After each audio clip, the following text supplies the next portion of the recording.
মাজার জিয়ারত করা যাবে, কিন্তু মাজারে যে সেজদা দেয়া যাবে? আল মাইয়িতু ফিল কবর কাল গরীকু ফিল বাহর। সাঁতার না জানা ব্যক্তি সাগরে পড়লে যেমন অসহায়, মরে গেলে মানুষটা তার চেয়েও বেশি অসহায়। সে আপনারে কি দিবে? আপনি বরং দিবেন যে সালাম দিবেন, আসসালামু আলাইকুম আহলা দিয়ার মিনাল মুমিনিন ওয়াল মুসলিমিন ওয়া ইন্না ইনশাআল্লাহু বিকুম লাহিকুন আনতুম লানা সালাফ নাহনু লাকুম তাবা ওয়া ইন্না ইনশাআল্লাহু বিকুম লাহিকুন ইয়ারহামুল্লাহুল মুস্তাকদিমিনা মিন্না ওয়াল মুস্তাখিরিন।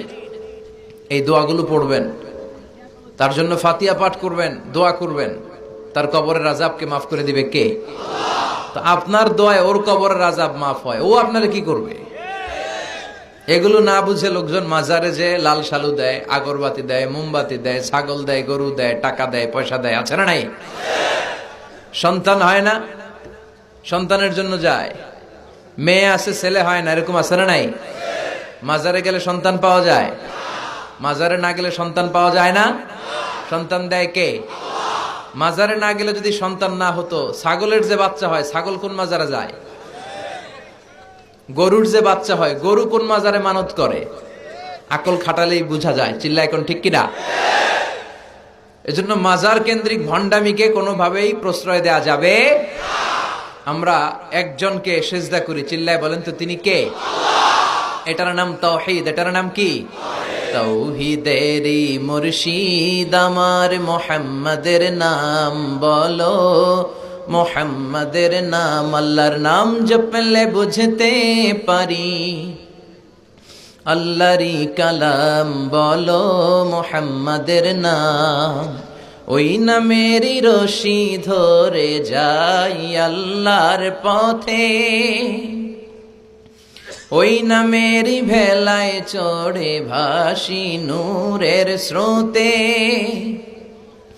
ওই নামের বাতি জেলে দেখি আরশের মুকাম বলো, মুহাম্মাদের নাম। পড়েন সবাই, তাওহীদেরই মুর্শিদ আমার মুহাম্মাদের নাম বলো, মুহাম্মাদের নাম, আল্লাহর নাম জপলে বুঝতে পারি।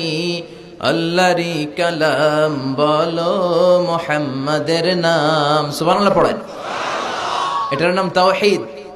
এক আল্লাহয় বিশ্বাসী হওয়া, এক আল্লাহর কাছে চাওয়া, বিপদে আপদে সকালে বিকালে সব সময় আমরা একজনের কাছে চাইবো। তিনি কে? আপনার যত চাওয়া আছে সব পাওয়াকে যদি তিনি পাওয়াতে রূপান্তরিত করে, আপনার যা লাগবে সবও যদি সবাইকে সব দিয়ে দেয়, তারপরও তার ধনভাণ্ডারের কিছু কমবে? কি বিশাল ধনভাণ্ডারের মালিক, কি ক্ষমতার মালিক, কি মর্যাদার মালিক। এই দামি আল্লাহরে রেখে দিয়ে আমরা মাজারে যেয়ে সেজদা দেই, মাজারে যেয়ে চাই। এজন্য মাজারে চাওয়া যাবে না, চাইতে হবে কার কাছে? আমাদের জীবনের প্রতিটা অঙ্গনে যেন আমরা ইসলামকে মানতে পারি। আল্লাহ তৌফিক দাও। আরো জোরে পড়েন আমিন। এই যে কোরআনের প্রতি আবেগ উচ্ছ্বাস, এটাই প্রমাণ করে এদেশে ইসলামের বিজয়কে কেউ ঠেকিয়ে রাখতে পারবে না। এটা অসম্ভব। Today or tomorrow, today or, ইসলামের বিজয় হবেই। টুডে অর টুমরো আমাদের সংসদ ভবনে আমাদের লাল সবুজের পতাকার পাশে শোভা পাবে লা ইলাহার পতাকা। এটা আমাদের বিশ্বাস, এটা আমাদের স্বপ্ন। আমরা ইসলামকে একটা বিজয়ী শক্তি হিসেবে দেখতে চাই। বিশ্বনবীকে আল্লাহ তাআলা অনেক দায়িত্ব দিয়ে পাঠিয়েছেন। প্রাইম রেসপন্সিবিলিটি, দায়িত্ব হচ্ছে লিউযহিরাহু আলা দ্বীনি কুল্লি। পৃথিবীতে মানব রচিত যত মত, যত পথ, যত কথা, যত আইডিওলজি, যত ডক্ট্রিন আছে, সব কিছুর কবর রচনা করে ইসলামের পতাকা উড়াইয়া দিতে হবে। এটা বিশ্বনবীর প্রাইম রেসপন্সিবিলিটি। এই দায়িত্ব নিয়ে বিশ্বনবী এসেছেন। আমরাও যেন ওই পথের পথিক হতে পারি। আল্লাহ তৌফিক দাও। আমি এই বইটা থেকে কিছু কথা বলবো। আমরা বক্তারা এই বইটা থেকেই কথা বলি। বলেন তো বইটার নাম কি? এই কোরআনে কোনো ভুল আছে? সন্দেহ আছে? সংশয় আছে? প্রতিদিন এই বইটা একটু একটু তেলাওয়াত করবেন তো? ইনশাআল্লাহ পড়েন। প্রতিদিন একটু একটু করে হলেও এই কোরআনের বঙ্গানুবাদ পড়বেন তো? ইনশাআল্লাহ পড়েন। আমরা কোরআনের অর্থ বুঝি না, ফলে কোরআনের কথাগুলো আমাদের হৃদয়ে টাচ করে না। আরব শায়েখরা যখন তেলাওয়াত করেন, আযাবের আয়াত আসলে কাঁদে, জান্নাতের আয়াত আসলে সাবলীল কণ্ঠে তেলাওয়াত করে। আর আমাদের তারাবির নামাজে কখন যে আযাব যায়, কখন জান্নাত যায়, জাহান্নাম যায়, কিছুই টের পাওয়া যায় না। আমরাও বুঝি না, হুজুরও বুঝে না। কথা কন। আর এত দ্রুত কোরআন পড়ে, জাপানের বুলেট ট্রেনও ফেল। খবরদার, রুব্বা কারিরিল কোরআন ওয়াল কোরআনু ইয়ালআনুহু। কোরআনের এমন অনেক আবৃত্তিকারী আছে, তেলাওয়াতকারী আছে, যাদেরকে কোরআন রহমত না দিয়ে লানত দেয়। আল্লাহ আমাদেরকে হেফাজত করো। আমি সূরাতু আল হাশরের 20 নম্বর আয়াত তেলাওয়াত করেছি। আয়াতটা সবার মুখস্থ আছে না? এই আয়াতে আল্লাহ বলছেন, লা ইয়াস্তাবি আসহাবুন নার ওয়া আসহাবুল জান্নাহ, আসহাবুল জান্নাতি হুমুল ফাইজুন। আল্লাহ বললেন, জান্নাতীরা আর জাহান্নামীরা তারা সমান নয়। জান্নাতীরা হচ্ছে সফল কাম। কার কথা? এই কথায় কোনো সন্দেহ আছে? গোজামিল আছে? জান্নাতীরা সফল কাম। আপনি যদি জীবনে সফল হতে চান, আপনাকে জান্নাতি হতে হবে, ঠিক কিনা?